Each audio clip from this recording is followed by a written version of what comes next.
Bonjour à tous et à toutes, bienvenue dans cette nouvelle diffusion de la Tribune de l'eau. Plus de 100 personnes se sont inscrites aujourd'hui. On verra bien combien seront connectés, mais ça n'arrête pas de se connecter, donc c'est encourageant. Nous accueillons aujourd'hui des auditeurs, si on peut dire comme ça, des participants de France, d'Afrique même, de Suisse, et qui viennent d'horizons professionnels divers, d'organisations diverses, des bureaux d'études, des services ou des sociétés publiques, les contrats de rivière, quelques académiques et également quelques industriels, principalement agroalimentaires. Ça vous donne une idée du public qui suivra ce webinaire ce matin. Merci à tous d'être présents. Le nombre d'inscrits, en tout cas, souligne l'intérêt du sujet. Et nous avons été sans doute un peu présomptueux de consacrer seulement 1 heure à ce sujet, mais ce sera certainement des échanges de toute façon riches. D'abord, un petit rappel sur ce qu'est la Tribune de l'eau. La Tribune de l'eau, ce sont des articles que l'on publie dans Aquarama, qui est un magazine du secteur de l'eau, un magazine national, donc il y a une version française et en néerlandais. Une publication trimestrielle que vous pouvez retrouver soit le magazine papier, soit téléchargeable sur le site Aquarama.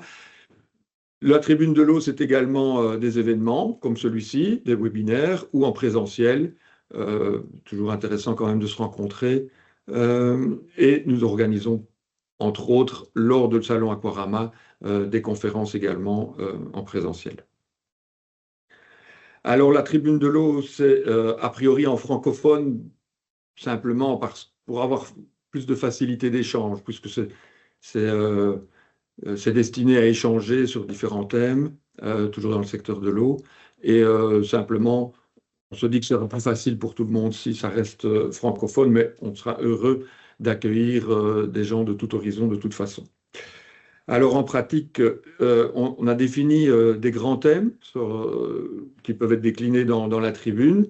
Ce qui est de haut domestique, donc dans les bâtiments privés ou alors de plus grands immeubles, les aménagements urbains, le traitement des eaux en général, les technologies, tout ce qui est milieu aquatique et biodiversité aquatique, la gestion de la ressource d'une manière générale, et ça peut inclure aussi tout ce qui est eau souterraine, eau et agriculture, dans lequel le webinaire d'aujourd'hui s'inscrit, et un thème un peu plus large, l'eau économique et socioculturelle, et peut-être d'autres approches, des approches d'autres pays.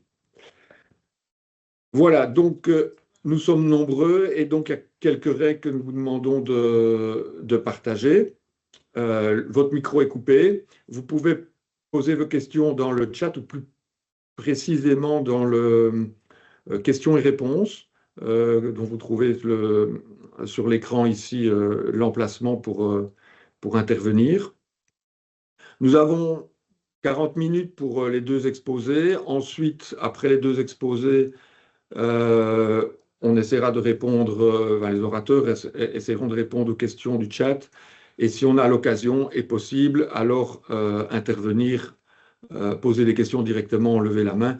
C'est toujours plus interactif, mais vu le nombre, on va faire ça en dernier lieu.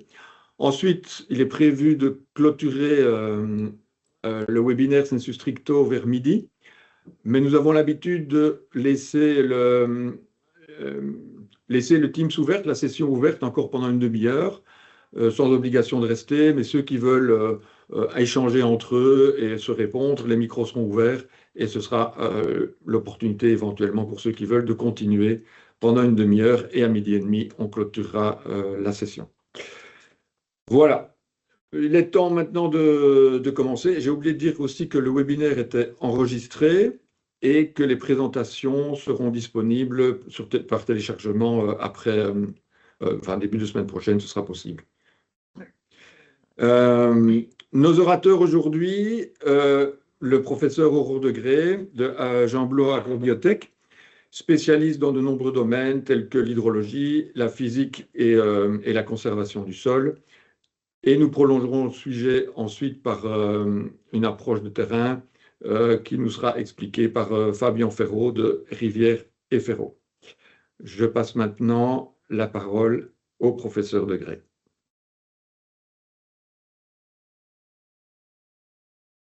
Merci Jean-François. Est-ce que tu peux juste me confirmer qu'on voit bien mon écran?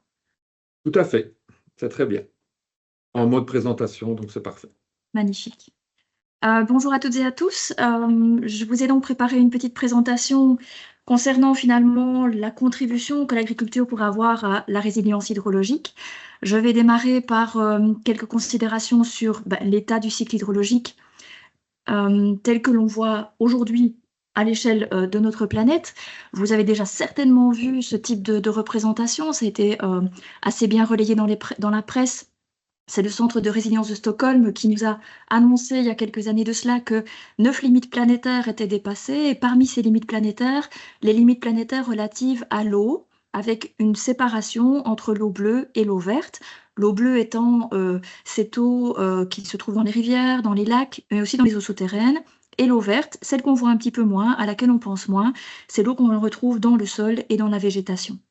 Et quand le centre de Stockholm nous dit, voilà, la limite planétaire, elle est dépassée, en fait, il veut dire au niveau de l'eau que la variabilité des cycles hydrologiques est en train d'augmenter et de dépasser largement la variabilité historique que l'on observait pendant l'ère pré-industrielle. Alors, essentiellement 2 raisons à ça. Une raison qui est sur notre gestion du territoire, notre anthropisation du territoire, le fait que l'on modifie notre usage de l'eau, on prélève dans les ressources souterraines qui parfois ne sont pas renouvelables, on dévie les cours d'eau, on met des barrages. Et deuxième élément, le changement climatique qui est déjà bien là. Et en termes de changement climatique, on commence à trouver des belles synthèses, je vous en ai mis une ici, de tout ce que ce changement climatique va impliquer en matière hydrologique. Je ne vais pas rentrer dans le détail ici sur ce graphe-ci, mais on sait que le changement climatique, c'est bien autre chose que juste l'augmentation des températures. Il y a toute une série de conséquences sur le cycle hydrologique, sur le fait d'avoir de dômes de chaleur à certains moments, le fait d'avoir des gouttes froides à d'autres moments, qui vont véritablement modifier notre climat au niveau mondial. Ce qu'on voit un petit peu moins, c'est comment ça va impacter notre région et comment ça va impacter notre territoire, celui que nous connaissons. Alors, je vous présente ici, et je vais aller aussi très rapidement, mais vous aurez les cartes, les résultats d'un calcul que nous avons réalisé pour l'Agence wallonne de l'air et du climat et qui seront présentés in extenso avec beaucoup d'autres résultats et qui visent à cartographier les zones de vulnérabilité dans notre région suite au changement climatique. Alors, parmi l'immense nombre d'indicateurs qui ont été calculés par toute une série d'équipes, mon équipe a travaillé sur les indicateurs relatifs à l'eau et à l'érosion des sols. Et je vous présente ici une carte de la production du ruissellement telle qu'elle est aujourd'hui, en tout cas telle qu'elle est en moyenne, sur une période assez longue qui va de 1971 à 2022. On a cartographié à l'année quelle est la production de ruissellement, c'est-à-dire quelle est la quantité des précipitations que nous recevons sur le territoire et qui se retrouvent dans les cours d'eau qui génèrent finalement des crues au niveau des rivières. Une crue ne veut pas forcément dire une inondation, c'est une augmentation du débit et puis une diminution. Évidemment, les crues les plus importantes génèrent des dégâts. Ce qui nous intéresse ici, ce n'est pas tellement ce chiffre-là que l'on connaît, que l'on sait représenter, c'est son évolution dans le temps sous l'effet du changement climatique. Et voici les cartes d'évolution. Ici, on est en pourcent par rapport à la situation de référence, d'augmentation ou de diminution. Les augmentations sont en bleu, les diminutions sont en rouge. Et j'ai 6 cartes. Pourquoi? Parce que j'ai 3 colonnes avec à chaque fois des situations climatiques différentes, plus 2 degrés à gauche, plus 3 degrés au centre, plus 4 degrés à droite. La première ligne, c'est la moyenne des modèles, parce que les modèles climatiques divergent encore, et c'est vraiment important d'en considérer plusieurs et pas un seul pour prendre des décisions politiques. Mais donc, les modèles, on les fait tous tourner, on en fait la moyenne et on voit les tendances qui se dégagent de cette modélisation d'ensemble.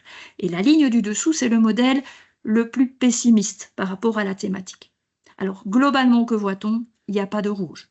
Globalement, que voit-on? Nos les précipitations que nous allons recevoir en région wallonne, en Belgique de manière générale, vont avoir plutôt tendance à stagner, voire à augmenter, mais le ruissellement qui va être produit, et donc qui va générer des crues, il va augmenter de manière assez sensible dans un onde à 3 degrés, à 4 degrés, et vous voyez dans quelle zone cette augmentation est la plus importante.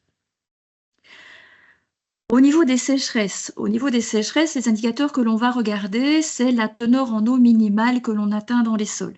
Vous avez la carte de l'état actuel tout à gauche. On va regarder les durées de ces déficits hydriques, des périodes pendant lesquelles les cultures souffrent de la sécheresse. Les cultures, mais aussi toutes les zones naturelles où il y a de la végétation. La durée, donc, se trouve sur la carte du milieu. C'est la situation actuelle. Et en fait, ce qui est intéressant au niveau des sécheresses, c'est de croiser ces deux aspects, la sévérité de la sécheresse et sa durée, puisque les plantes ont une capacité à supporter des sécheresses courtes, mais vont être impactées par des sécheresses qui se prolongent dans le temps. Donc, on croise les deux et on construit l'indicateur qui est tout à droite pour vous donner une image de l'état actuel des sécheresses agricoles, sécheresses édaphiques, actuellement dans notre région. Comment est-ce que ça va évoluer? De nouveau 6 cartes, 2 degrés, 3 degrés, 4 degrés, la moyenne au-dessus, le scénario le pire, quelque part en dessous. Et on voit que partout, on a une augmentation, une aggravation des sécheresses qui est présentée sur notre région. On le voit particulièrement au niveau de l'Ardenne, où les sols sont plus courts, mais quelque part, toutes les régions sont impactées et nulle part, nous n'avons des teintes de bleu qui signifieraient qu'en été, on va avoir des sols qui sont davantage humides que par le passé. Donc ces deux indicateurs illustrent bien cette notion de dépassement des limites planétaires au sens où la variabilité hydrologique va augmenter, de plus en plus de crues, peut-être plus sévères qu'aujourd'hui, de plus en plus de sécheresses, plus sévères qu'aujourd'hui, et on a cartographié, localisé un petit peu ces évolutions. Autre évolution importante quand on parle de cycle hydrologique, c'est de regarder comment nos sols vont devoir subir finalement l'érosion par l'érosivité des pluies. L'érosivité des pluies, c'est l'agressivité de la pluie. Au moment où la goutte impacte le sol, elle fait éclater les mottes de terre et elle peut provoquer de l'érosion, emporter de la terre. L'érosivité des pluies, elle dépend de l'intensité de la pluie. Et dans un climat plus chaud, l'atmosphère contient davantage de vapeur d'eau et donc les pluies sont plus intenses et plus agressives. Ici, j'ai tout mis en une seule slide. Vous avez la cartographie de l'érosivité des pluies actuelle qui est en haut de ma slide et vous avez les évolutions à 2 degrés, 3 degrés et 4 degrés dans le bas de ma slide. Et partout à nouveau, vous voyez du rouge. Ça veut dire que l'érosivité des précipitations par rapport à la situation actuelle, elle va augmenter partout dans la région. Il n'y a aucune case qui est en vert dans mes graphiques. Donc ça, c'est aussi très, très interpellant parce que protéger les sols, c'est vraiment indispensable si on veut réguler le cycle hydrologique. Et on oublie parfois que tout cela a aussi des conséquences en matière de qualité de l'eau. Je ne rentrerai pas énormément dans les détails sur la qualité de l'eau, mais je voulais aussi attirer votre attention sur le fait que, situation actuelle des pressions en nitrate sur les eaux souterraines, c'est la carte du dessus. Comment est-ce que ça va évoluer à 2 degrés, 3 degrés et 4 degrés? Là, vous voyez qu'il y a un petit peu de bleu, ça veut dire qu'il y a quelques zones dans lesquelles on a une légère diminution des pressions en apport de nitrate dans les eaux souterraines, mais qu'il y a beaucoup, beaucoup de régions dans notre Wallonie qui vont subir des apports plus importants de nitrate dans les eaux souterraines. Et on a utilisé le nitrate comme étant un traceur, mais ce qui est vrai ici pour le nitrate sera vrai pour toute molécule qui se déplace avec l'eau, et donc sera vrai pour éventuellement des pesticides, pour des produits de dégradation des pesticides, ou pour d'autres polluants éternels dont on parle beaucoup dans les journaux. Donc tout ça, c'est un signal d'alarme qui est quand même assez important sur ce qui va arriver demain du fait des changements climatiques. Mais déjà aujourd'hui, on fait face à des coûts qui sont très importants au niveau de la gestion hydrologique de notre région. Je ne dois pas vous rappeler les inondations de 2021. Elles ont coûté de l'ordre de 5 milliards d'euros à la Wallonie. Et ça a concerné le bassin versant de la Vesdre, mais sur la carte de gauche, vous avez les communes qui ont été confrontées à des inondations au cours de la période 2017-2023, et on voit que c'est quasiment toutes les communes de Wallonie qui ont été confrontées à des inondations. Et ça, c'est des coûts directs auxquels on pense quand on parle inondation, mais des coûts indirects auxquels on pense moins, c'est aussi l'érosion des sols dont je parlais il y a un instant, parce que le sol, c'est le patrimoine de l'agriculture. C'est grâce au sol que l'agriculteur est peut produire finalement pour notre système alimentaire, pour produire de l'énergie, pour produire des fibres. Et aujourd'hui, on peut facilement, en se baladant dans les régions de SB ou de grandes cultures, faire ce genre de photographie où on voit après une pluie des écoulements massifs et des érosions qui sont massives pour des cultures parfois qui sont destinées à l'export. Les dégâts restent chez nous, les problèmes environnementaux restent chez nous. Et donc, c'est vraiment des questions qui doivent aujourd'hui mettre tout le monde autour de la table pour arriver à trouver des solutions construites. Je sors un tout petit peu du cadre, mais simplement pour vous rappeler que les coûts encore, c'est des coûts dans notre système alimentaire avec des risques en matière de production agricole. Si les sécheresses deviennent vraiment sévères, ça peut impacter les rendements. C'est des coûts en matière de biodiversité. Dans les limites planétaires que je vous ai présentées tout au début, la biodiversité, c'était celle qui est la plus dépassée. Le signal d'alerte le plus rouge foncé, le plus clignotant, c'est sur la biodiversité. Et puis, on n'y pense pas forcément non plus, mais tous ces sédiments qui arrivent dans les cours d'eau, c'est aussi des problèmes de logistique, de transport. Par exemple, sur le canal Condé-Pomerol, il y a 80 millions d'euros qui ont été dépensés pour restaurer la navigabilité du canal et enlever 1 million de mètres cubes de sédiments. Donc ça, c'est des coûts actuels qui vont être fortement renforcés par l'évolution du climat. Et donc, il est vraiment très important aujourd'hui, collectivement, de s'asseoir autour de la table et de réfléchir à amortir ce cycle hydrologique. Parce que le climat, il dépend de la gestion de l'ensemble des pays de la planète. Mais une fois que l'eau arrive sur notre territoire, on a la main quelque part pour commencer à prendre le problème à bras-le-corps et amortir le cycle hydrologique.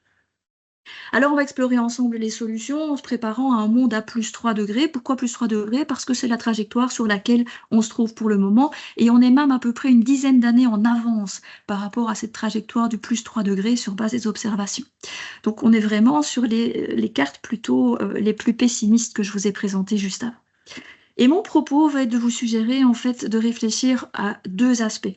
Parce qu'il y a des problèmes immédiats aujourd'hui en agriculture, parce que le rendement dans les exploitations, le rendement financier dans les exploitations est vraiment mis à mal. Donc il y a des problèmes immédiats qu'il faut résoudre avec des solutions immédiates, parce qu'il y a déjà aujourd'hui des gens qui sont inondés et qu'il faut protéger avec des solutions immédiates. En admettant qu'on a fait des erreurs dans le passé par rapport à l'urbanisation et autres, on ne cherche pas des coupables ici, on cherche des solutions. Mais ce que je vous propose, c'est de consacrer à ce type de solution, à ce type de solution d'immédiateté, 20% de notre énergie. Et là, on va trouver des solutions au niveau agricole comme l'irrigation, qui permet de pallier les problématiques de sécheresse, et au niveau de la protection des biens et des personnes, des solutions comme des zones d'immersion temporaire, des zones d'expansion de crues. Ça ne résout pas le problème hydrologique, ça ne fait que gagner un petit peu de temps, mais ça permet de se poser sereinement pour réfléchir à la suite. Parce que la suite, c'est ce fameux monde à plus 3 degrés. Et mon propos, ma proposition aujourd'hui, c'est de réfléchir à des solutions un petit peu différentes de celles auxquelles on pense aujourd'hui, d'aller plus loin, d'aller de manière plus systémique et miser 80% de notre énergie sur des solutions beaucoup plus structurelles. Alors, on va passer en revue très rapidement, parce que 20 minutes, évidemment, c'est extrêmement court pour passer ça en revue, et Fabien viendra derrière avec des réalisations qu'il a déjà pu faire dans le cadre de son entreprise, et qui sont plus structurelles également. Alors, première chose, moi, je veux vous reparler du sol. Je veux vous reparler du sol parce que c'est primordial de se rendre compte que notre sol aujourd'hui, le sol agricole, il a très souvent été dégradé, il a perdu en matière organique, il a été souvent compacté, les machines agricoles prennent des masses de plus en plus importantes et ça a des conséquences. Or, il y a des solutions, il y a des pratiques agricoles qui permettent de mieux réguler le cycle hydrologique. Par exemple, il y a un gradient de pratiques agricoles, des pratiques qui ne modifient pas du tout le système de l'agriculteur, comme c'est illustré à gauche en bas, les rouleaux en maïs. Ça, c'est simplement le fait de faire des petits trous entre les rangs de maïs. On ne change rien du tout à la pratique de l'agriculteur, mais on permet de stocker les premières eaux et d'infiltrer davantage. Et puis après, il y a évidemment toute une série d'autres mesures, comme la couverture du sol, la gestion des résidus, des questions de sous-semis, des rotations, des mélanges de cultures au sein d'une parcelle, des rotations qui incluent des prairies. Ça, ce sont des changements qui sont systémiques au niveau de l'agriculture. Et il ne faut pas regarder ça uniquement avec la lunette de l'eau, il faut regarder ça vraiment du point de vue global de la gestion agricole, avec tout ce que ça implique aussi en matière de marché, de débouchés et de valorisation des productions. Donc je ne veux certainement pas vous donner l'impression qu'il n'y a qu'à, ce sont des recettes faciles, mais c'est vraiment, il y a beaucoup d'opportunités, il y a beaucoup d'options. Il faut simplement comprendre que le sol et la qualité du sol jouent un rôle majeur et qu'il faut vraiment inclure la qualité du sol dans la réflexion si on veut, in fine, amortir le cycle hydrologique, parce que les terres agricoles représentent des superficies extrêmement importantes qui peuvent vraiment rendre un service à la société.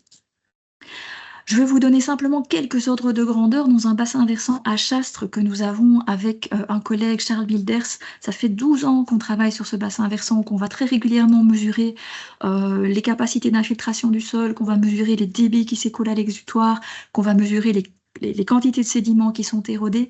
Et sur un même lieu, avec un sol limoneux, on a mesuré des capacités d'infiltration qui vont de 4 à 75 mm par heure, selon que le sol était travaillé ou pas, couvert de végétation ou pas, compacté ou pas, croûté en surface ou pas. Donc un même sol peut passer de 4 à 75 mm par heure de capacité d'infiltration. Ça veut dire que ce sol, il a un potentiel extraordinaire de régulation du cycle hydrologique, mais si on le malmène, il ne fonctionne plus et il se comportera comme un parking de supermarché. Et ça, c'est vraiment très important de s'en rendre compte et que ce n'est pas immédiat finalement, le fait que le sol puisse infiltrer, le sol agricole puisse infiltrer, ça doit vraiment se travailler et ça doit s'entretenir. Je vais vous montrer rapidement ici les résultats d'une expérimentation que nous avons à la ferme de la faculté de Gembloux. Expérimentation qui justement se veut sur l'ensemble du système agricole. Donc on travaille avec nos collègues agronomes, on travaille avec les éleveurs, on travaille avec les chimistes sur la valorisation. Donc c'est vraiment hyper intégratif. Et on a mis en place 3 rotations. La première, elle se veut relativement proche des cultures que l'on trouve aujourd'hui dans nos régions agricoles, avec des betteraves, avec des pommes de terre. La deuxième, elle se veut agroécologique, avec une interaction avec l'animal, le retour de prairies temporaires, des pâtures, les terres agricoles qui sont pâturées régulièrement, plusieurs années sur la rotation. Et la troisième, elle est un petit peu particulière, on a voulu se projeter dans un monde spéciste où on n'avait plus recours à l'animal dans notre système alimentaire.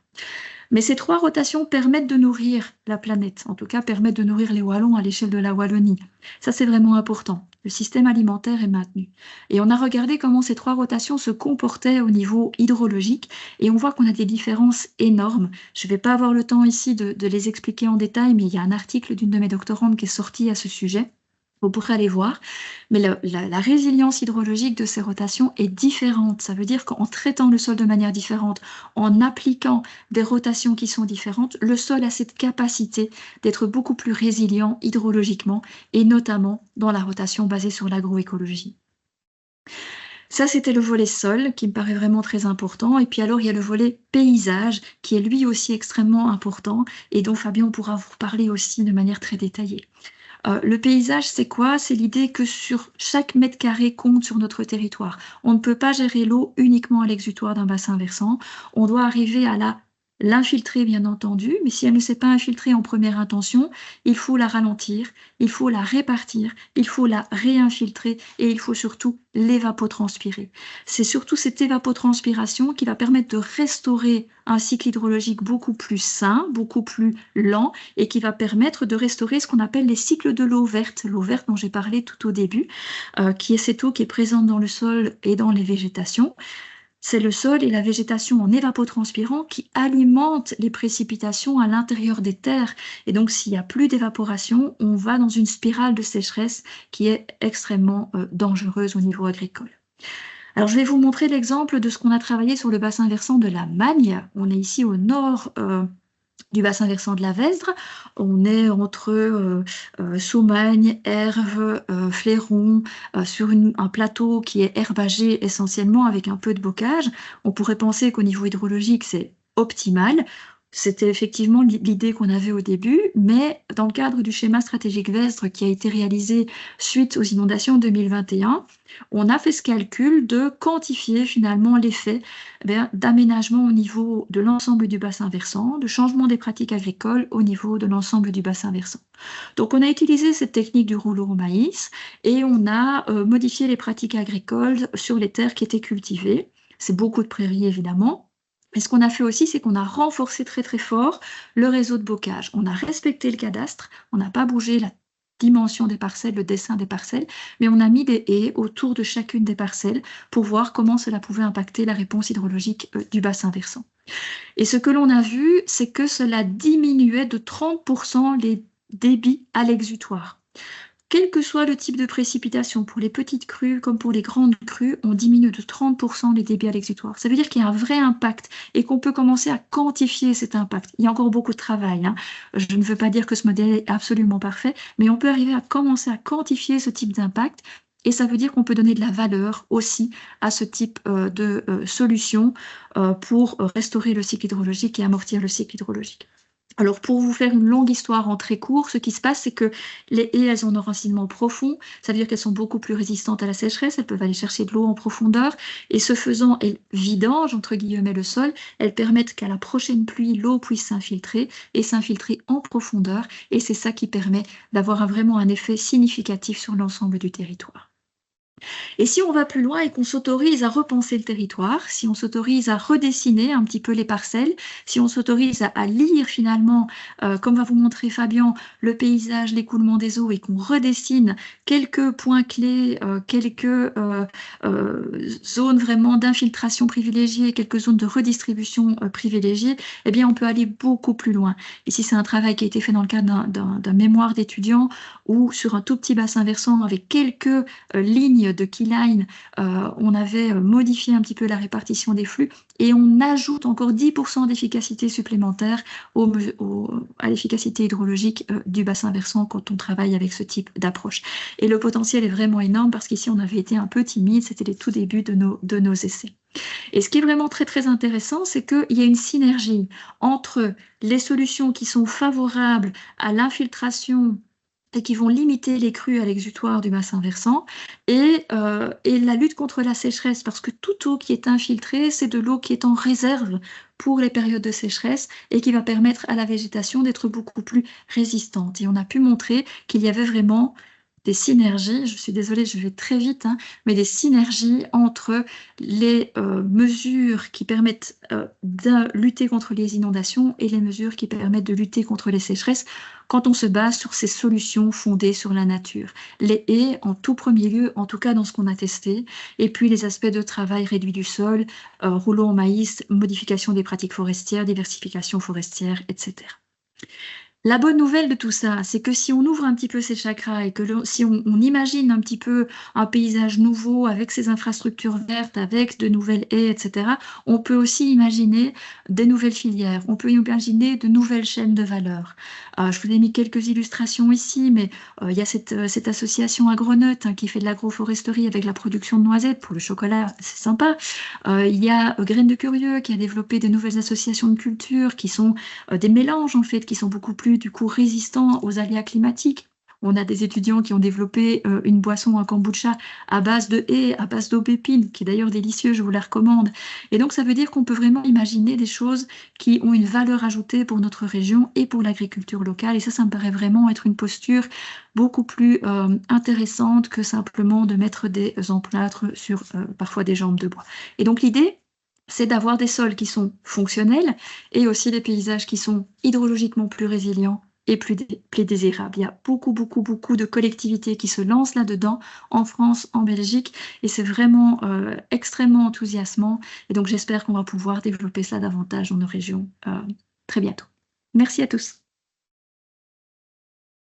Merci beaucoup, professeur Degré, pour cet exposé, ce challenge de nous faire passer tant de messages importants dans un si court temps et qui suscite plein de questions, plein de réflexions. Merci aussi pour la pédagogie de la présentation.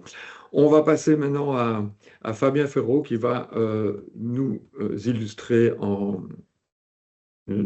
des cas pratiques de mise en œuvre de certaines de ces solutions. Et peut-être un petit mot sur votre activité, M. Ferraud. Oui, bonjour. Merci Aurore, et merci pour les organisateurs aussi.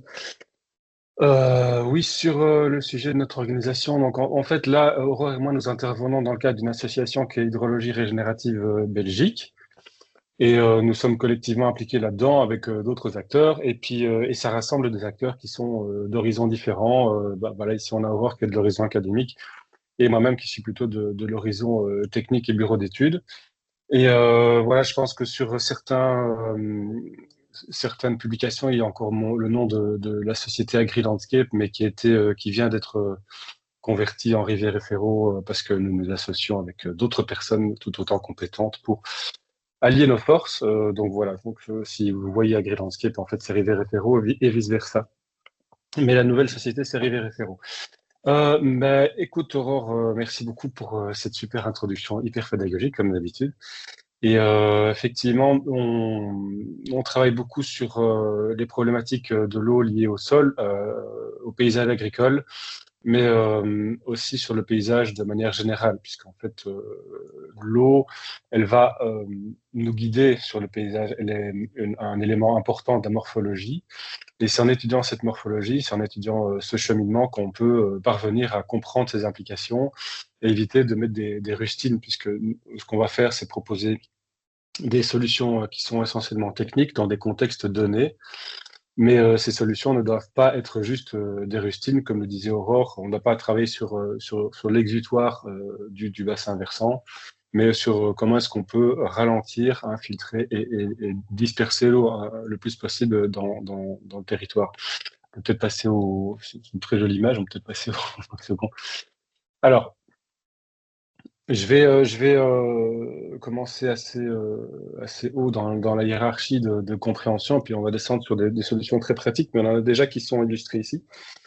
Donc nous, on va se baser sur une technique de lecture du paysage qui existe depuis 70 ou 80 ans maintenant, qui a été mise au point en Australie et qui a permis le développement de diverses techniques. Et donc cette lecture du paysage va toujours se baser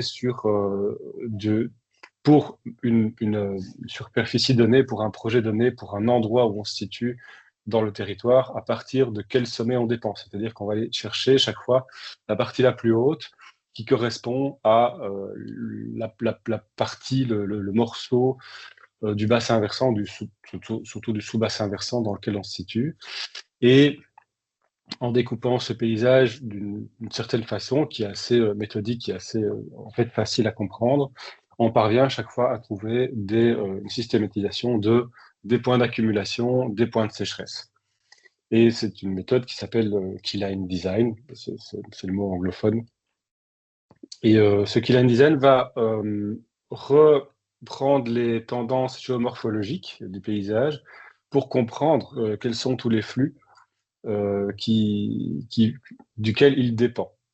Et ces flux duquel il dépend, on va pouvoir travailler dessus avec des usages et des techniques qui vont nous permettre de créer un paysage, un système plus résilient. Alors, on va travailler sur deux tableaux. En Belgique, tout le monde va dire il pleut beaucoup, donc on va travailler surtout sur un excédent d'eau, mais en fait, pas tellement. Il faut bien se rappeler que dans un monde à 2, 3 ou 4 degrés, et voilà, si on prend les scénarios les plus pessimistes, en fait, pour l'instant, on remarque que ce sont souvent les scénarios les plus pessimistes qui sont les scénarios qui surviennent et qui, en fait, surviennent plus vite que ce qu'on avait imaginé au départ. Eh bien, nous devons travailler avec les extrêmes. Et travailler avec les extrêmes, ça veut dire travailler autant avec un surplus important d'eau, donc potentiellement des ruissellements importants, des inondations, de l'érosion, des problèmes hydriques forts, mais avec son pendant inverse aussi, comme par exemple en 2022, 2021, inondations en particulier en Belgique et en Allemagne, et du coup d'énormes dégâts et des victimes. Et 2022, énorme sécheresse, et on se pose vraiment des questions sur nos stocks d'eau. Donc cette variabilité-là, c'est celle avec laquelle on va devoir travailler, y compris les agriculteurs, y compris les bureaux d'études, y compris tout ça. Donc, pour reprendre un petit peu sur l'agriculture, alors pour le travail du sol, pour bien faire une distinction, c'est gentil de passer les slides. En fait, je ne suis pas encore sur les techniques et sur la lecture du paysage, mais c'est très bien. Laissez ce slide-là, on va pouvoir y revenir tout de suite. Je vais juste revenir sur des généralités. Non, le suivant, c'est bien, puis on reviendra en arrière si nécessaire. L'agriculteur, il va travailler sur ses plantes, sur le travail du sol ou le non-travail du sol ou un certain travail du sol, et il va travailler sur son couvert végétal. Et ça permet déjà de travailler sur 60 à 70% du ruissellement, de l'infiltration, etc.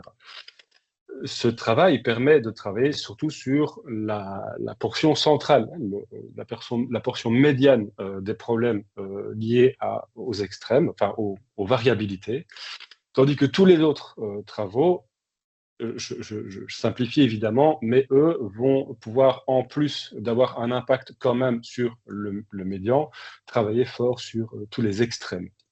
Donc, comme nous allons arriver dans un monde de plus en plus extrême, il y a fort à parier que ce serait quand même pas inintéressant en termes d'utilisation du territoire, et là je parle de l'agriculture, mais d'autres utilisations du territoire, la foresterie, l'aménagement urbain, etc., de ne pas travailler, de pouvoir condamner ou dédier en fait les parties du territoire qui ne sont pas propices à toute installation d'activité quelle qu'elle soit pour leur permettre de faire du stock et de l'infiltration. Alors ici sur l'écran, on avait justement, on va parler du bassin versant sur lequel il travaillait 400 hectares dans le Brabant wallon, et on avait fait une petite joint venture avec eux pour étudier un petit peu les diverses solutions. Et sur la gauche, si je dois vous donner un tout petit cours, en fait, on voit bien la découpe du paysage dans deux petits sous-bassins versants en bleu pâle qui se concentrent de plus en plus vers le bleu foncé.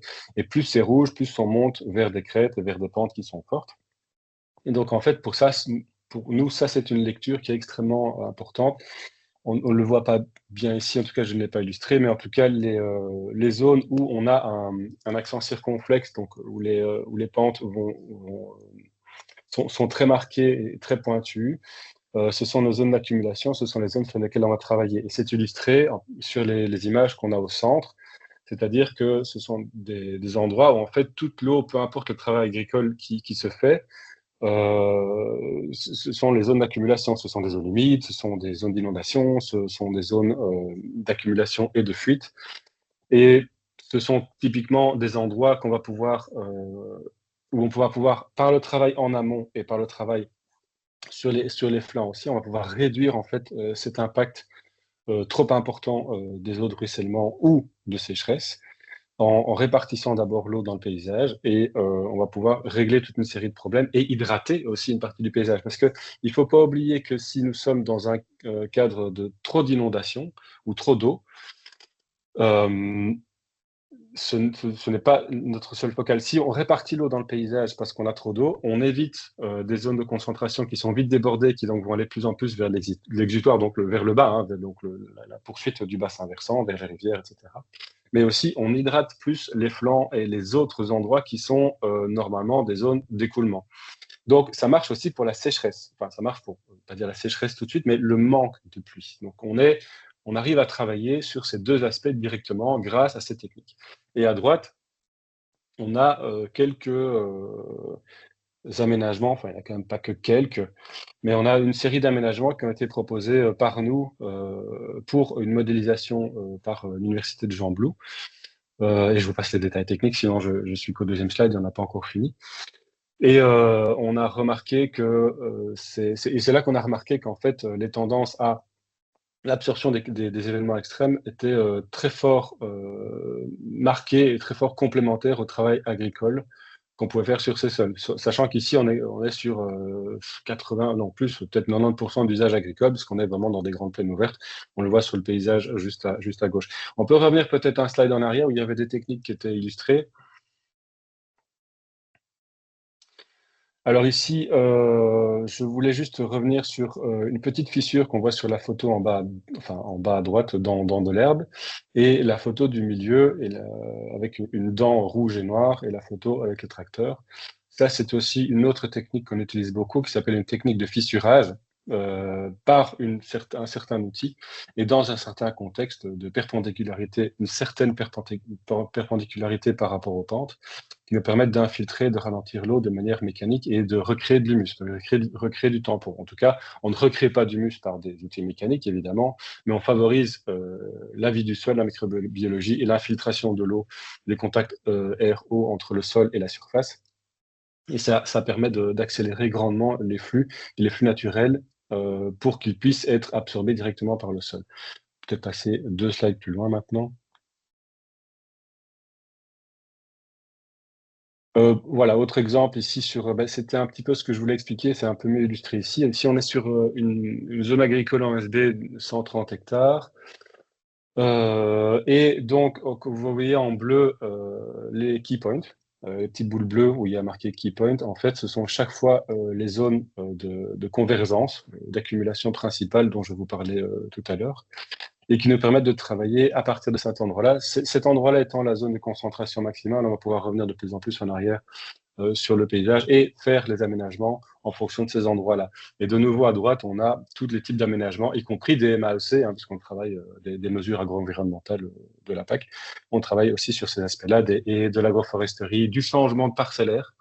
Je pense qu'en termes, comme on a eu un remembrement important au niveau agricole dans les années 70, et encore par la suite, il ne faut pas hésiter non plus j'ai envie de dire redémembrer en fait le parcellaire pour qu'il puisse correspondre à une réalité paysagère vraie. Pour autant que ce ne soit pas techniquement impossible ou trop contraignant pour l'agriculteur, parce qu'évidemment, il faut pouvoir ménager la chèvre et le chou et pas non plus prendre des solutions que ex cathedra. Le slide suivant, s'il vous plaît. Alors ici, on est sur une micro-ferme dans le Brabant wallon. Et on voit typiquement que les solutions ne sont pas que technico-techniques. On a 2 étangs en face de nous sur l'image principale qui collectent les eaux de ruissellement des collinaires et qui sont en fait toujours remplis sans problème, qui nous permettent de faire un tampon.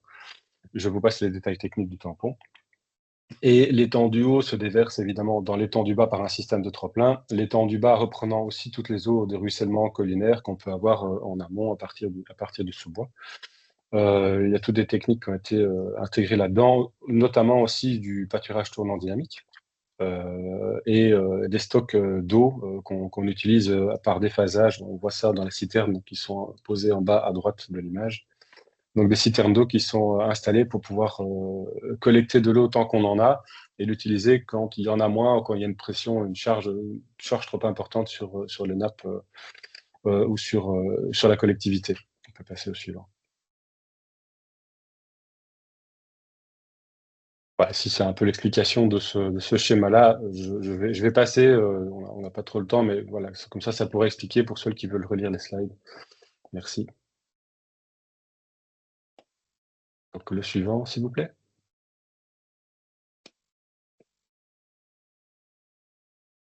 Ici, typiquement, on est sur un vignoble. Et de nouveau, on a créé un système de key line qu'on ne voit pas très bien, mais qu'on verra peut-être sur les autres images. Je vais juste regarder. Oui.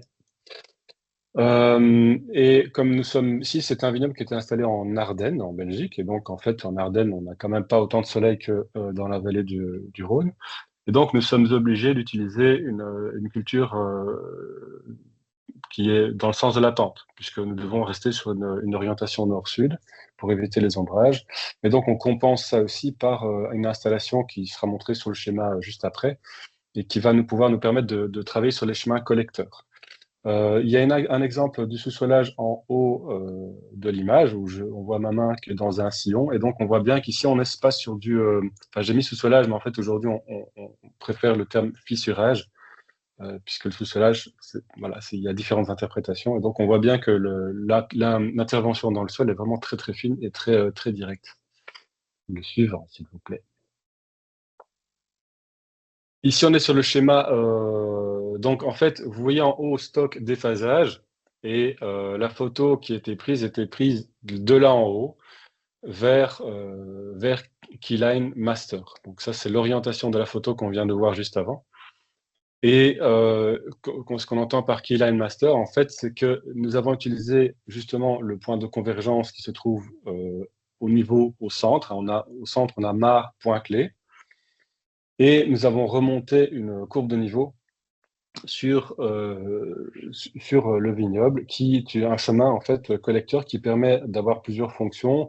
Je ne vais pas vous passer toutes les fonctions, mais notamment de circuler évidemment, d'éviter la compaction du sol, de diriger les travaux, mais aussi de collecter les eaux de ruissellement en surplus, de les collecter, de pouvoir les rediriger de les collecter. Donc on parle bien de collecter un surplus pour éviter qu'ils commencent à s'accumuler à l'endroit où on ne voudrait pas qu'ils s'accumulent, et de les faire circuler directement dans les étangs de stock et de déphasage qui se situent en contrebas. On peut passer au suivant.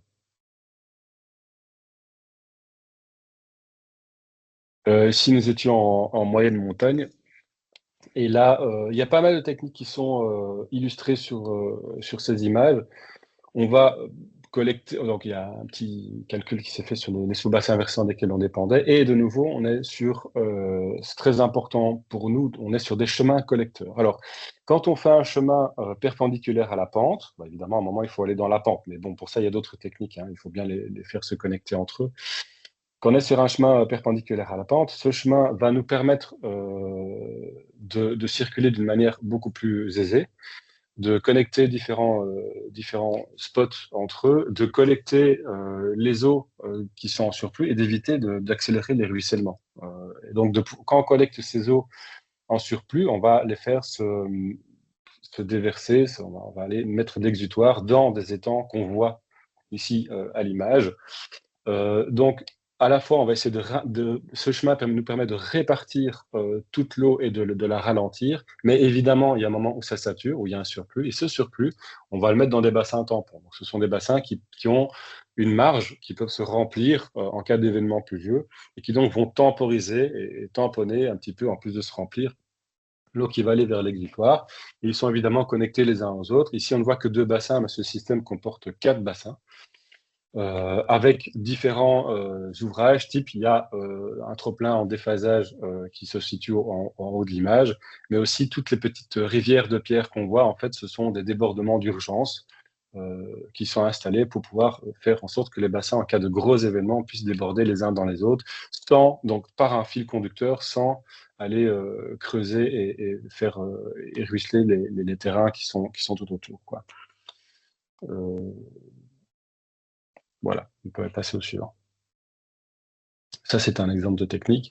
Il y a d'autres exemples de techniques. Alors ici, en haut à gauche, on voit très très bien la dynamique des chemins collecteurs, aussi bien sur la photo qui est au centre, en haut au centre.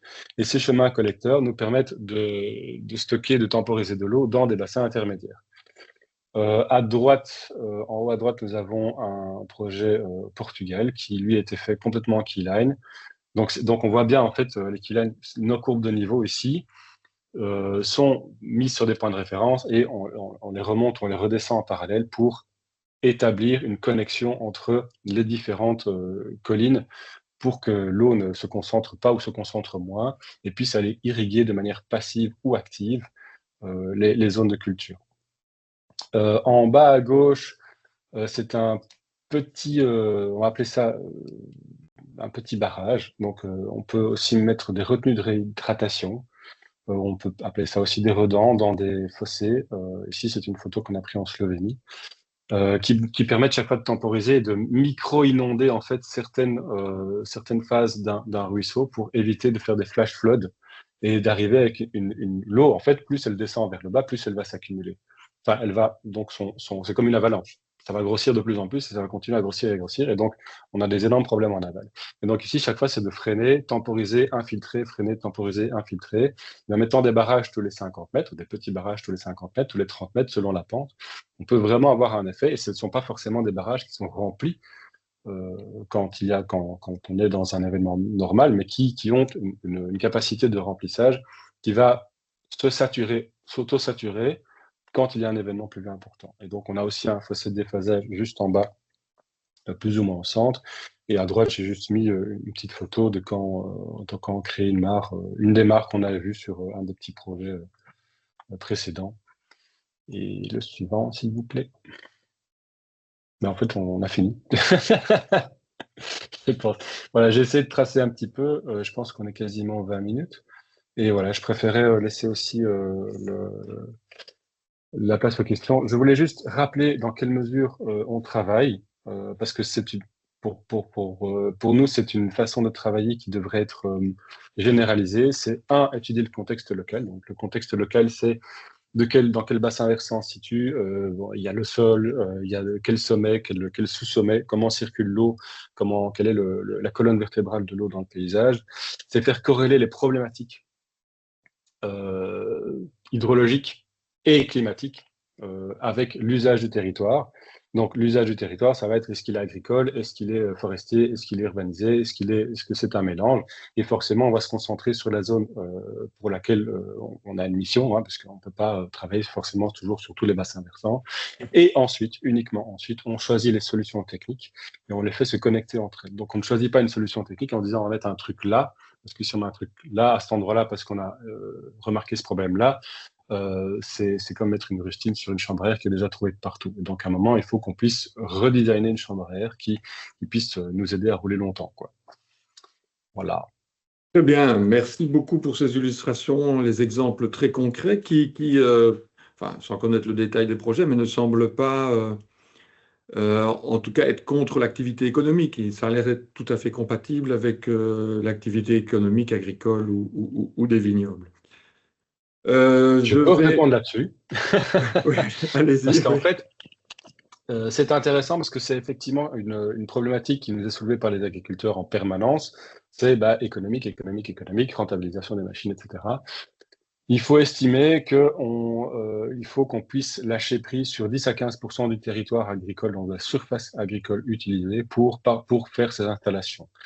Et en même temps, en fait, quand un agriculteur passe 50, peut-être pas 50 fois, mais 10 fois par an dans une zone qui est inondée, saturée, qui fait des ornières énormes et que des fois il est obligé de recharger ou que sa culture ne pousse pas bien, en fait, on remarque qu'il y a quand même au moins 5% de ces zones qui sont difficiles à travailler ou inutiles ou inutilisables. Et donc, on peut déjà lisser un petit peu la dépense et le coût nécessaire pour faire ces aménagements, enfin, pour la terre qu'on enlève, entre guillemets. Et il ne faut pas oublier qu'en fait, tout ce qu'on va garder grâce à ces aménagements, le sol en particulier, créer des microclimats et donc répartir l'eau dans le paysage, à terme, dans un monde qui va être très, très aléatoire et compliqué, ça pourrait être un avantage économique. Et il faut quand même agir dès que possible. Enfin, voilà, merci. Oui, effectivement, il faut distinguer l'économique court terme, l'économique long terme. C'est un peu plus complexe que cette simple réflexion. Je vais en profiter pour poser les questions dans le chat. D'abord, je confirme qu'effectivement, les exposés seront disponibles et téléchargeables par un lien qu'on va vous transmettre. Une première question à M. Ferraud. Pouvez-vous détailler ce qu'est l'impact médian? L'impact médian, c'est juste dire la moyenne, et je pense qu'Aurore l'expliquera mieux que moi, c'est les pluies habituelles, en gros. Oui, c'est ça. Donc, voilà. C'est comme Aurore l'a expliqué. Les pluies ou les sécheresses habituelles, la variabilité des saisons. Voilà, c'est ça. Il y a les situations extrêmes pour lesquelles il y a certains aménagements, et puis il y a les situations. Oui, professeur Degré. Ah oui, non. Ah non, ok, c'est très bon. Alors, une autre question tout de suite. Une question à propos du castor. S'il y a un castor, des castors près des projets, est-ce qu'on peut en tenir compte dans la conception? Alors, je ne sais pas si la personne qui pose la question est au courant des ouvrages Castor. Il y a un bouquin qui est paru récemment qui en parle directement ou indirectement. Et les castors ont un excellent impact sur l'hydrologie, en particulier sur les petits barrages type Redan et retenue de réhydratation. Et donc, pour ça, en tout cas, c'est une très très bonne nouvelle. Peut-être que tu veux compléter, Aurore. Non, c'est le cas. Après, c'est toujours des problèmes qui sont multifactoriels, hein. Il faut entendre un peu les différents acteurs. Mais du point de vue hydrologique, c'est plutôt des alliés, oui. Pour ce qui est amortir le cycle de l'eau, ils font ça bien. D'accord, très bien. Autre question concernant les cultures sarclées qui peuvent effectivement poser plus de problèmes hein, de sol dénudé et d'érosion, betteraves, chicorées, pommes de terre. Est-ce qu'elles ont encore un avenir ou est-ce qu'elles seront plus condamnables, enfin condamnables, en tout cas plus difficiles à exploiter dans le futur? Moi, je vais bien répondre là-dessus. J'ai pointé les pommes de terre dans mon exposé. Vous avez vu une illustration de ce que ça peut donner, les grands champs de patates qu'on a dans les régions esbignonnes notamment. C'est vraiment une culture qu'il faut mettre en question, à mon sens, au niveau hydrologique et environnemental. Elle provoque pas mal de dégâts. Et l'argument de dire c'est important de produire des pommes de terre pour notre alimentation, je l'entends tout à fait, mais nous exportons l'immense majorité de notre production. Et donc les coulées de boue, l'érosion des sols, les dégâts aux infrastructures, les maisons inondées, etc., ça reste chez nous, c'est pris en charge par le pouvoir public. Le rendement économique de la culture, il va ailleurs. Donc là, il y a vraiment une question de société, je pense, qui justifie qu'il y ait une série de conditions, finalement, aux aides qui sont octroyées aux agriculteurs par rapport à des cultures telles que celle-là. Alors, mon propos n'est pas de dire qu'on ne doit plus produire de pommes de terre, évidemment, hein. Mon propos n'est pas de dire qu'il ne faut plus produire de betteraves, c'est pas du tout ça. C'est simplement d'essayer d'avoir une vision systématique et d'intégrer les externalités. Et à ce moment-là, il y aura peut-être une nouvelle répartition des cultures qui va se mettre en place, quoi. Pour le moment, ce sont des cultures à très haute valeur ajoutée, je l'entends, et donc c'est logique que les agriculteurs se tournent vers ça. Mais si on met dedans les coûts des dégâts qui sont occasionnés en cas de coulée de boue et des dégâts qu'on n'arrive pas à chiffrer, hein, sur la qualité du sol, alors à ce moment-là, peut-être que leur valeur économique sera un peu plus limitée, quoi. Et donc, je pense qu'il y a une vraie question de société et c'est logique qu'il y ait une réflexion sur des contraintes par rapport à ce type de culture. Maintenant, si dans un paysage, on arrive à limiter les écoulements, les longueurs d'écoulement, à alterner les types de cultures, quand on a une zone où on a une culture sarclée qui est plus vulnérable en cas d'orage, mais que derrière on a une céréale pour tamponner, ou une zone enherbée, ou une zone de pâture, ou que sais-je, alors ça peut tout à fait être fonctionnel, hein. Il y a vraiment moyen d'intégrer ces cultures dans le paysage, mais il faut être conscient que pour le moment, il y a des travers liés au fait notamment de l'intégration, que les paiements se font à la taille de parcelle, que les interventions sur les cultures se font sans forcément regarder l'état du sol et avec parfois des dégâts considérables en termes de compaction, et qu'on est en train d'éroder nos sols à une vitesse qui est absolument non soutenable. Tout ça doit être compris, quoi. Merci beaucoup. Encore une ou deux questions, et puis le reste, peut-être qu'on les répondra par email. Peut-on chiffrer le bénéfice de l'amélioration de la structure du sol avec l'apport de matière organique, par exemple, sur sa capacité d'infiltration et de stockage d'eau? Donc, le lien entre l'amélioration de structure du sol par différents moyens, matière organique ou pratique culturelle, ou rotation, etc., sur sa capacité d'infiltration. Mais vous avez, entre autres, répondu, hein, en montrant les extrêmes de capacité d'infiltration, là, entre 14 et 74, quelque chose comme ça. Oui, ce n'est pas uniquement lié au taux de matière organique, parce que lui, il n'a pas forcément changé dans le temps, hein, quand on a fait ces mesures-là. Donc, les chiffres que je vous ai donnés, c'est sur une dizaine d'années d'observation. Et le taux de matière organique dans un sol, il évolue, mais à une échelle assez longue. Mais par contre, la matière organique, elle a une capacité à retenir l'eau en tant que telle, parce qu'elle a une très grande affinité avec l'eau. Et donc, oui, il y a des chiffres dans la littérature sur le volume d'eau retenu par la matière organique. Après, il faut aussi savoir que la matière organique, c'est le ciment du sol. Donc, plus il y a de matière organique dans un sol, et plus il va se structurer et être costaud au niveau de la structure, et donc permettre, s'il a une bonne structure, une bonne architecture finalement, d'infiltrer davantage et d'infiltrer en profondeur. Donc, la question, j'ai envie de répondre oui, mais je ne vais pas vous sortir un chiffre de mon chapeau comme ça qu'on pourra utiliser dans n'importe quelle situation, quoi. Bien sûr. Une autre question peut-être un peu plus générale.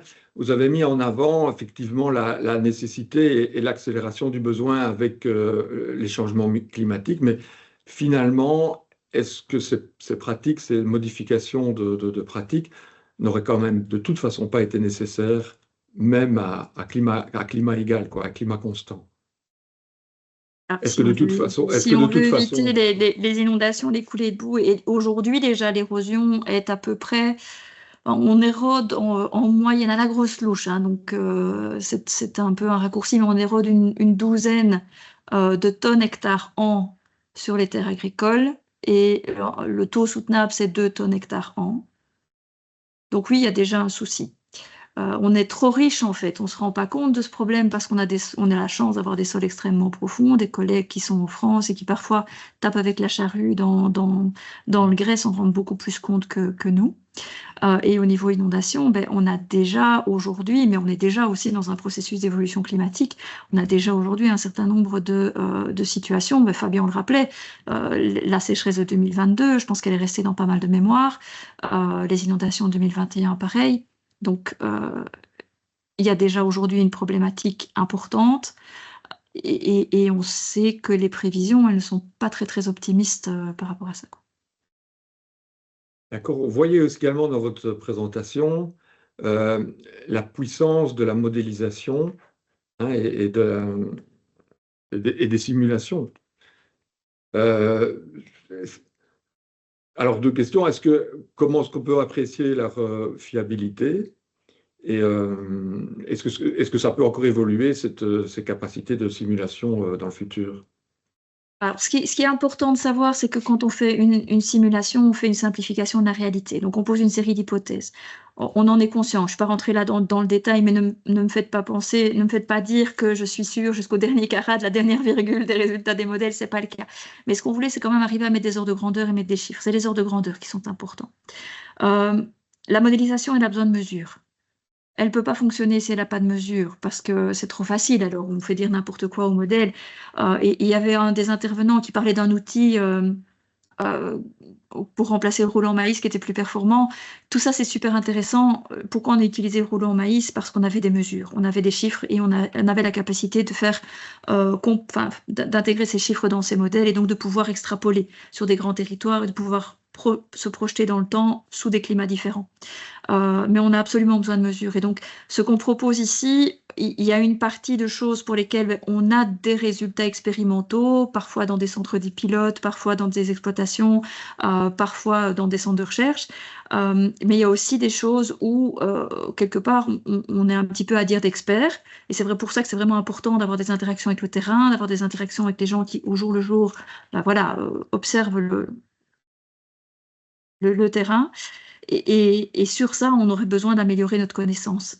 Pour le moment, ce qui nous semble absolument indispensable, c'est de mettre en place des sites pilotes, de les monitorer, de pouvoir mesurer et de pouvoir alors sur cette base-là faire école et transposer, quoi. On est en train d'essayer de développer ce type de démarche, mais c'est vraiment primordial parce qu'on va être poussé, le climat va être tel qu'on va être hors des zones de vérification de nos modèles. Les climatologues le sont déjà, hein. Ils sont à des plus 3, plus 4 degrés, ils font tourner leur modèle. Or, à plus 3, plus 4 degrés, il n'y a plus de calotte glaciaire. Donc, le modèle climatique, il ne fonctionne plus. Donc, on est dans on va développer, on va rentrer dans une période de énormément d'incertitudes. Il faut en être conscient. Et c'est pour ça qu'il faut un regard critique, qu'il faut du terrain, qu'il faut du bon sens et qu'il faut surtout avoir cette vision systémique et ne pas garder ses propres lunettes toujours, bien entendre qu'il y a d'autres points de vue, quoi. Alors, vous avez mentionné tous les deux des initiatives en France, ailleurs, mais la question est comment les agriculteurs, les fédérations agricoles peuvent s'approprier ces techniques, à qui peuvent-ils s'adresser, quelles sont les références, comment peut-on propager finalement pédagogiquement ces bonnes pratiques, ces pratiques du futur. C'est pas... Fabien, qu'est-ce que tu en penses? C'est pas une question technique, évidemment. C'est une question philosophique, mais par la pratique, il y a certains qui sont ouverts et qui ont envie de travailler. Aujourd'hui aussi, parfois des personnes qui ont du capital, qui récupèrent des terres et qui veulent en faire quelque chose parce qu'ils ont envie de pousser un peu, de monter un peu le curseur. Mais par contre, en discutant avec un collègue d'Aurore, donc Pierre Barthes, en fait, lui, qui fait entre autres la modélisation, il avait toute une partie dans son étude qui était de l'ordre sociologique et qui effectivement travaillait et butait en fait sur les acquis, sur les habitudes, sur aussi tout un système économique dans lequel on se situe, avec un système de machinerie qui existe derrière, donc du calibrage, des outils adaptés. Donc, quand même sur une locomotive qui est lancée à grande vitesse. Et pour ça, on ne peut que compter, enfin, je crois, en tout cas, là, on parle que de l'agriculture, parce qu'il y a toujours les autres aspects du paysage dans lesquels on peut travailler, mais sur des personnes qui soit ont envie de créer des petits morceaux et d'y aller petit à petit en voyant les résultats que ça donne sur certains petits morceaux, ou soit d'autres personnes qui ont envie de faire une conversion ou de partir de la base de quelque chose de différent. Moi, si je peux compléter un petit peu, parce que je suis tout à fait d'accord avec ce que Fabien vient de dire, il faut vraiment arriver à faire école parce qu'il faut faire voir les choses en vrai. Les modèles, c'est une chose, mais c'est vraiment une abstraction de la réalité, hein, donc il faut faire voir les choses en vrai. Et donc ça me semble important, quelque part, que la société, si elle se dit l'agriculture peut nous rendre un service en amortissant le cycle hydrologique, il faut que ce service il soit le risque pris quelque part, il soit pris collectivement et pas uniquement par un agriculteur qui devrait se lancer. Donc quelque part, il y a peut-être une réflexion pour valoriser ces services-là. L'agriculteur qui infiltre 60 mm/h, il mérite peut-être plus d'aide PAC que celui qui infiltre 2 mm/h. Je caricature un tout petit peu, mais c'est une réflexion que je mets sur la table. Et alors, par ailleurs, il y a des opportunités de développement de nouvelles filières. J'ai voulu en parler rapidement dans ma présentation. Si on modifie le type de production, effectivement, c'est insécurisant parce qu'on a des productions qui n'ont pas forcément une filière de valorisation, de commercialisation. Mais si on arrive à développer de nouvelles filières qui correspondent finalement à ce qui est utile au niveau de la gestion paysagère, alors ça commence à s'imbriquer, quoi. Mais donc, c'est un projet de société dans son ensemble, quoi.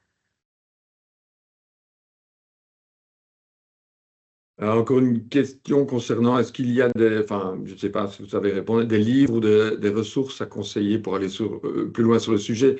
J'imagine qu'il y a pas mal de documentation quand même sur le sujet, l'agriculture régénérative, l'équiline design, etc. Ouais, il commence à y avoir pas mal de bouquins. Il y a un bouquin qui vient de sortir qui s'appelle Cultiver l'eau douce, qui est de Samuel Bonvoisin, qui est un Français dans la vallée de la Drôme, qui est fort actif dans la communication de ces techniques d'hydrologie régénérative. L'Association française pour une hydrologie régénérative fait aussi beaucoup de webinaires. Ils sont tous sur leur chaîne YouTube, donc vous les retrouvez très facilement. Fabien a plein de vidéos aussi sur YouTube où il explique un peu toutes ces techniques. Donc oui, il y a vraiment moyen de trouver pas mal de ressources. D'accord. Très bien, je propose de clôturer ici les questions. Nous avons déjà dépassé de 10 minutes. Et comme on dit au début, hein, le sujet est super passionnant, avec des orateurs super intéressants également. Donc on pourrait continuer longtemps. Maintenant, comme je l'annonçais, je propose de libérer les micros. C'est possible ça? Oui. De libérer les micros pour que, si vous voulez échanger entre vous, et les orateurs peuvent quitter, hein, ne vous sentez pas obligé de rester si vous avez d'autres obligations, mais vous êtes les bienvenus de rester. Mais voir ce que ça va donner si on peut faire un petit forum de discussion pendant un quart d'heure ici. Voilà. Je ne sais pas s'il y a des personnes qui veulent intervenir, si elles peuvent intervenir techniquement pour le moment. Vous levez la main peut-être. Oui.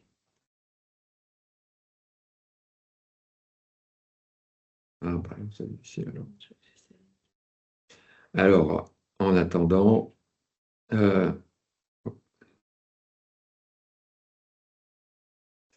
oui, une autre question qui avait été évoquée, l'impact, je vais essayer de la décoder, l'impact sur la ressource en eau potable dû à l'amélioration de la connectivité des eaux de surface et eaux souterraines. Désolé, mais je n'ai du mal. Il y a beaucoup de questions dans la bulle de monsieur Fourier, et j'ai du mal à résumer. Peut-être qu'on essaiera de vous répondre par écrit alors. Mais je peux autoriser le micro pour les participants. Voilà, vas-y. Voilà, vous pouvez. Si Voilà, vous y a-t-il avez- des questions des participants qui veulent prendre la parole? Mais chacun doit désactiver son micro si Voilà. c'est possible de poser la question. Il y a Andrea ici, Andrea. Oui, Andrea qui a levé le... la Bonjour, main, est-ce que vous m'entendez? Alexandre. Oui, bonjour. J'ai une question, mais j'ai aussi une urgence. Désolé. Ah bon, ok, d'accord. Monsieur Fourier, alors, qui veut compléter sa question, peut-être? Oui, c'était pour clarifier peut-être un peu le... Bonjour à tous, merci déjà pour les interventions super intéressantes. C'était pour clarifier un peu mon propos. En gros, c'était pour connaître les... Est-ce que ça a été étudié les impacts de toutes ces technologies, enfin de ces techniques de ralentissement de l'écoulement et de forçage de l'infiltration sur la ressource en eau potable? C'est-à-dire, est-ce qu'on observe une augmentation des débits au niveau des captages ou des puits ou dans la nappe souterraine? Et est-ce que, typiquement en zone agricole, si on facilite trop l'infiltration avec des ouvrages, avec les graviers, etc., est-ce qu'on n'a pas un risque de se passer de la couche filtrante du sol et donc de pollution bactériologique ou chimique des nappes phréatiques sous-jacentes? Est-ce que vous m'avez entendu en fait Oui, sur là? Oui, ok, on ouais, vous a Oui, entendu. oui. ok.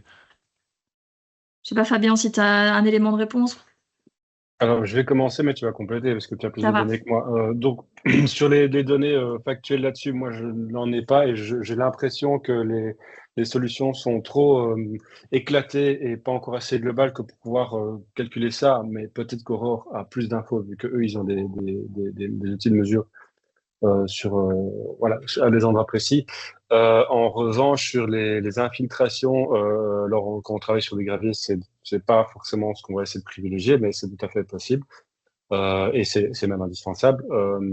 Donc là, il faut comprendre que tout se passe dans un ensemble de techniques et que je suppose, peut-être naïvement, que si on travaille sur de l'hydrologie et qu'on va commencer à intégrer la technique, on va aussi peut-être travailler sur la réflexion agricole et sur les amendements, sur le type de culture et le type de rotation, etc. Aurore, je te passe le micro. Mais, je crois que c'est important de garder ça en tête parce qu'on a beaucoup de réflexions autour de l'évolution climatique sur les aspects quantité d'eau. La qualité est parfois, elle vient pas encore dans cette réflexion changement climatique. Or, moi, je vous ai mis quelques dias pour montrer, attention, quand il y a plus de flux quelque part, on flush en fait la zone vadose dans laquelle on a stocké pas mal de nitrates notamment. Et donc, il y a quelque chose là à regarder en étant un peu attentif. Des mesures, on n'en a pas forcément encore parce que les chantiers qui ont été présentés ici par Fabien, mais ils sont très éclatés. Il y en a, c'est pas encore significatif comme impact sur le territoire. Mais c'est clair qu'on doit être attentif à cette question-là au moment où on implante un dispositif d'infiltration. Il faut mieux être sûr qu'on n'est pas dans une zone de protection ou du captage, ça c'est clair. Moi, ce que je peux dire par rapport à ça, c'est que dans la modélisation, ce qu'on avait fait quand on a modélisé notamment tout le bocage, et on vous a dit, là, ça change quand même assez radicalement les flux d'infiltration.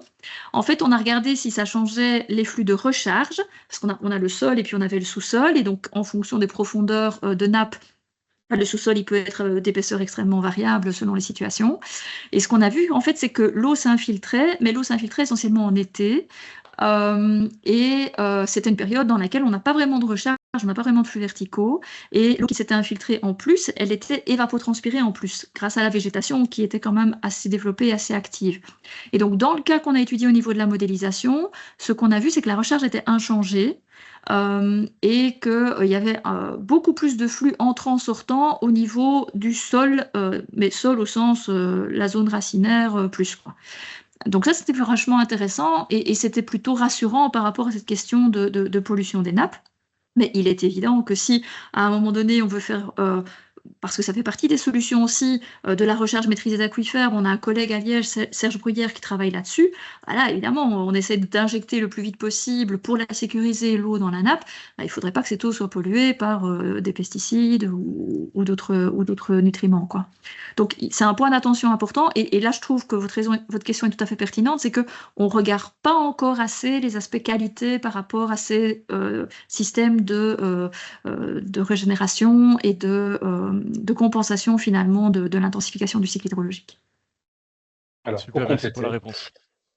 Sur les projets que nous avons en gestion et en implémentation, ce qu'on va faire typiquement quand on voit qu'on a de l'agriculture qui asperge à mort tout autour et en particulier en amont, c'est qu'on va créer des buffers, donc des tampons sur des haies, sur des petites rigoles de dérivation, etc., pour éviter qu'en fait le travail qu'on fait bien en aval ne puisse être pollué directement par ce qui se fait en amont.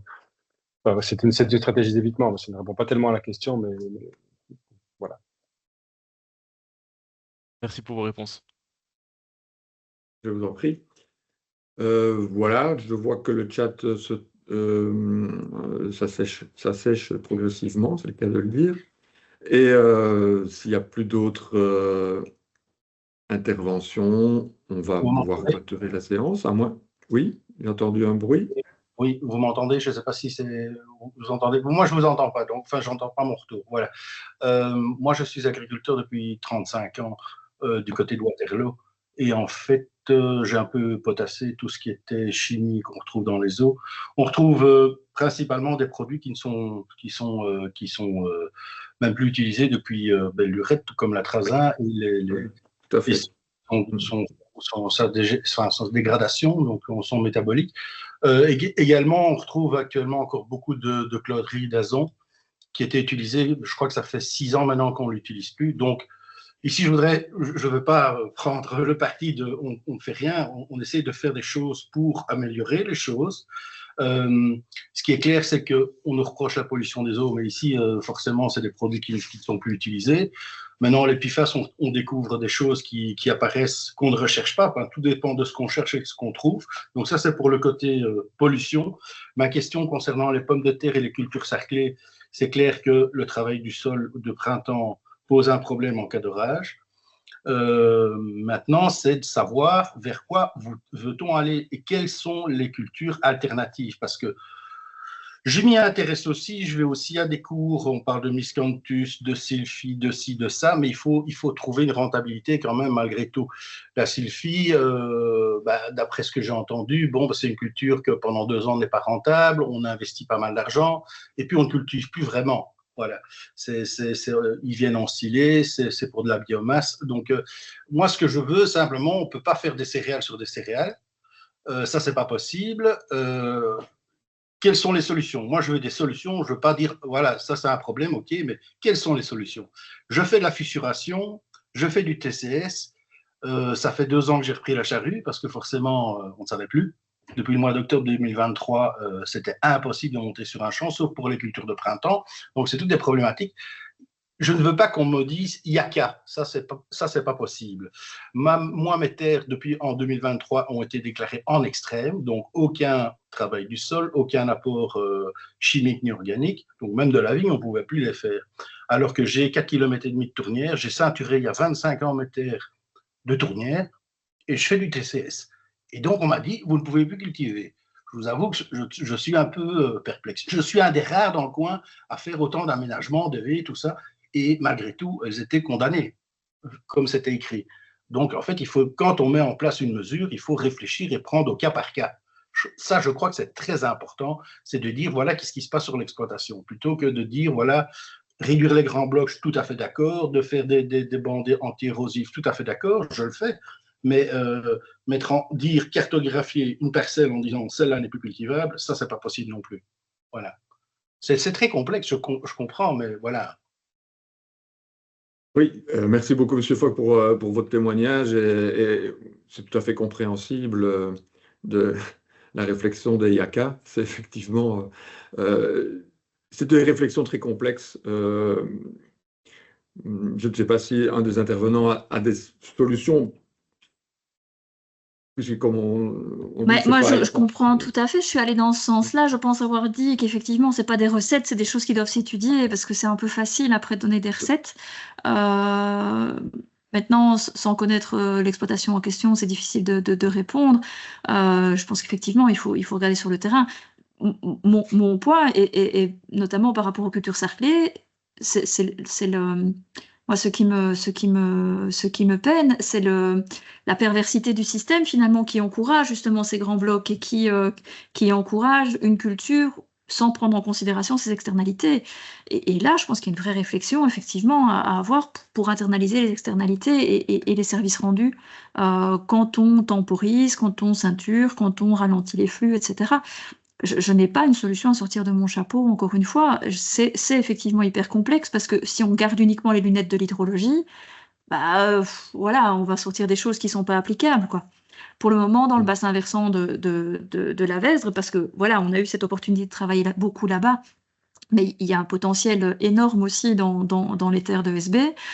Mais dans le bassin versant de la Vesdre, on est allé au contact des agriculteurs et on travaille pour le moment avec eux sur un petit bassin versant pilote. On va aller les rencontrer un par un dans les exploitations avec le contrat de rivière pour entendre finalement, eux, leur perception de leur terre, ce qui ne se voit pas sur les cartes, ceux qui connaissent de l'historique, ce qu'ils observent sur le terrain, et essayer de cheminer ensemble, et de co-construire, en fait, de cheminer ensemble vers un aménagement qui soit plus efficient au niveau hydrologique.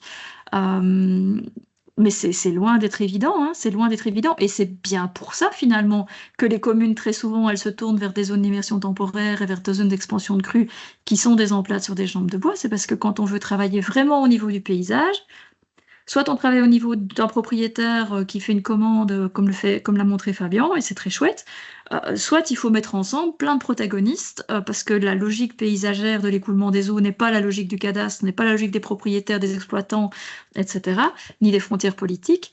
Et moi, je plaide vraiment pour qu'on puisse avoir ce type de réflexion. Et il n'y aura pas de yaka faucon, il faudra vraiment se mettre autour de la table avec tous les acteurs et toutes les parties prenantes pour construire quelque chose qui soit viable. Je crois aussi, parce que en fait, ce qui était dérangeant, c'était de mettre en place cette règle de cartographie alors qu'elle ne reflète pas la réalité. Maintenant, si je vous prends un bloc de 140 hectares, même en prairie permanente, et que tout converge vers un point où il y a des maisons, où les routes sont plus hautes que les maisons et qu'on se retrouve dans une baignoire sans bouchon, c'est le cas à certains endroits. On dit qu'il y a le geyser, sur le geyser, c'est indiqué les endroits d'écoulement. Moi, je connais plusieurs endroits où les maisons sont beaucoup plus basses que tout le reste aux alentours et ils se retrouvent dans l'eau. Ça, c'est vraiment... Il y a vraiment beaucoup de choses à mettre en place. Peut-être augmenter la capacité des tuyaux qui permettent de l'évacuation des eaux quand vous vous retrouvez dans une baignoire sans bouchon. Il y a un tas de trucs à faire. L'égouttage, ça, c'est une catastrophe parce qu'on dit que c'est égoutté. Ça n'est pas le cas. Les rejets domestiques sont une pollution infecte. On retrouve plein de choses là-dedans. Et on le retrouve entre autres dans les fossés des prairies. Donc c'est une question de société aussi. Hein. Donc il faut vraiment Bien tout. sûr. Bien sûr, On vous dit l'égouttage coûte trop cher. Enfin, coûte trop cher, on n'a pas les moyens, on n'a pas ci, on n'a pas ça. Mais ça, c'est vraiment un truc qu'il faut prendre à cœur.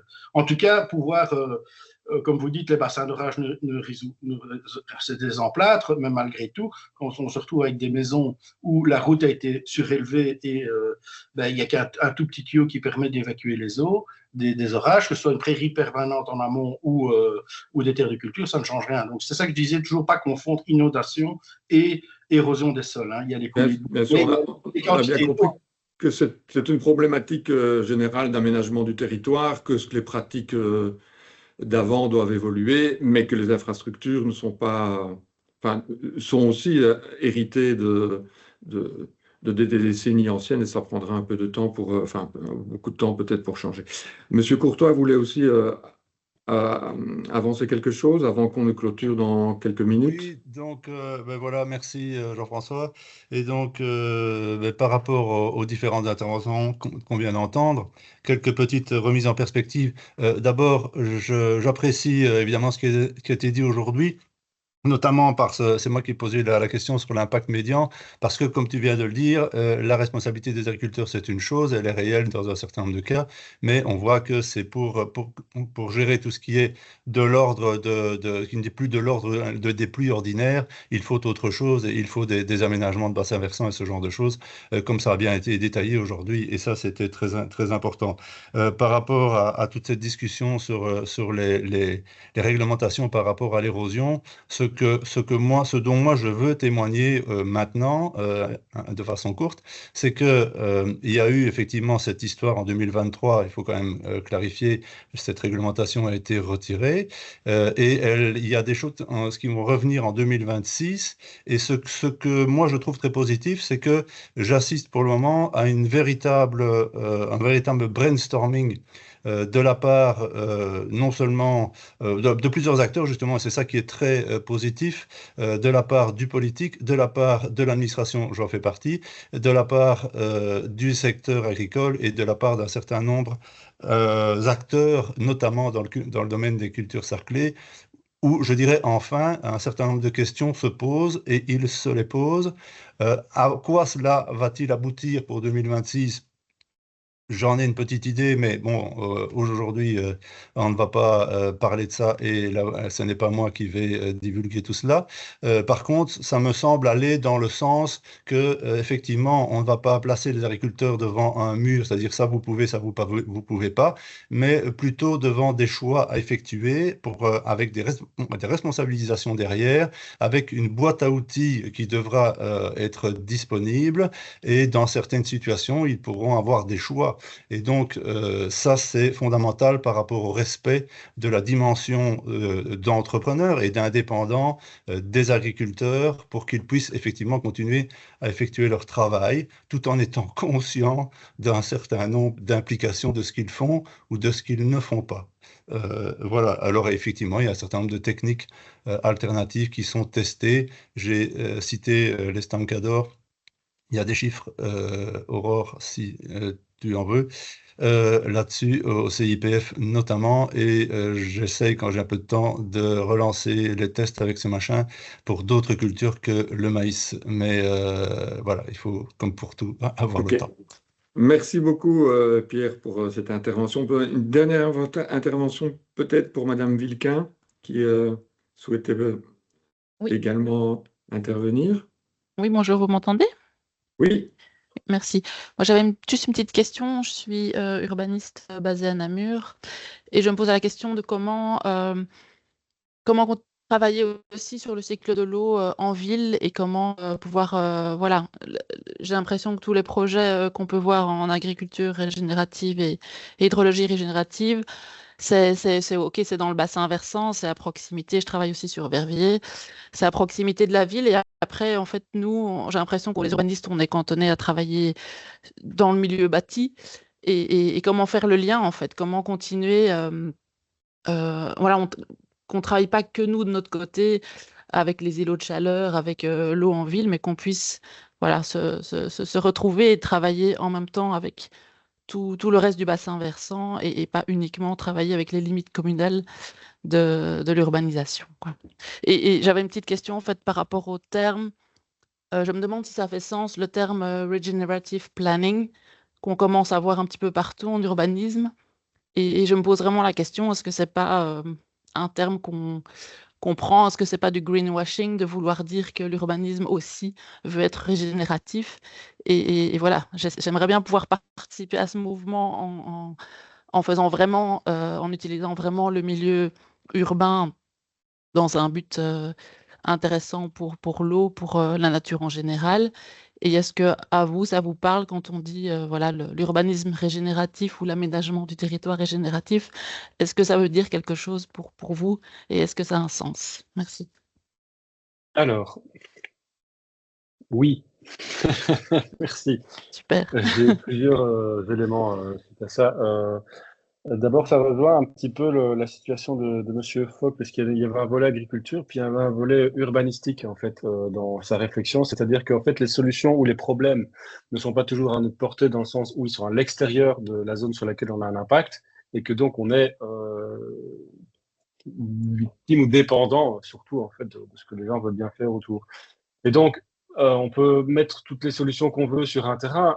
Si on n'est pas sur une certaine zone, sur un sous-bassin versant, ou quand on met une action en haut, ça nous revient directement à nous. On pourra toujours faire des petites solutions, mais tous ceux qui se trouvent avant nous, en fait, ils peuvent faire ce qu'ils veulent. Ça va quand même avoir un impact, et tout ce qu'on pourra faire, c'est dériver et donc reporter le problème ailleurs. Donc, on peut dire que quand on fait une solution, quand on crée quelque chose qui a un impact sur notre terrain, mais aussi sur le reste. En fait, on rend service à tous ceux qui sont en aval, tous ceux qui sont derrière nous. Alors, on peut dire que c'est pour la nature, c'est pour les communs, c'est très bien, mais à un moment, bon, effectivement, on peut pas toujours travailler que pour les communs. Et c'est là que les urbanistes et les administrations ont un apport et ont une responsabilité qui est très importante. Parce que c'est quand on doit faire une mare, un chemin ou faire des plantations particulières ou créer une maison, ou en fait, on est obligé de passer par le permis d'urbanisme, et donc par les administrations, et donc par les architectes, et donc par le JDR, et donc par tout ce circuit-là. Mais nous, on ne peut pas travailler sur l'ensemble. En revanche, c'est, je pense, et Aurore peut-être me corrigera, c'est une des vocations, un des objectifs de l'association Hydrologie Régénérative Belgique. Donc, si vous voulez vous impliquer là-dedans, ben, rejoignez-nous. Avec plaisir. C'était beau, je ne peux qu'applaudir. Mais je pense que ça mérite tout un webinaire, en fait, hein, cette thématique-là. Il y a vraiment encore énormément de choses à dire. Moi, j'ai découvert, on a un nouveau cours Active Student cette année, Nature en ville, où on voulait justement aborder cette question de l'eau dans la ville et de comment mieux la gérer. Les contraintes sont énormes aussi, hein. Vous avez vraiment un contexte qui est vraiment pas du tout simple à gérer. On a parlé des contraintes de l'agriculture, mais des contraintes en ville, les impétrants, les accès pompiers, etc. Enfin, c'est incroyable la difficulté que ça représente. Donc, ça vaut la peine de se mettre à plusieurs et d'y réfléchir. Des solutions, je suis sûre qu'on peut en trouver, mais ça mérite un peu plus de temps que 2-3 minutes. Moi, je suis désolée, mais j'ai un impératif là, je vais devoir vous laisser.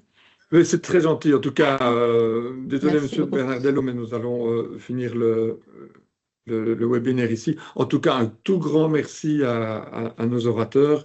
Je crois que vous avez apporté beaucoup à tout le monde. Et merci également à tout le monde de nous avoir suivis. Voilà, je vous souhaite un bon après-midi et encore un grand merci. Merci Au beaucoup. revoir.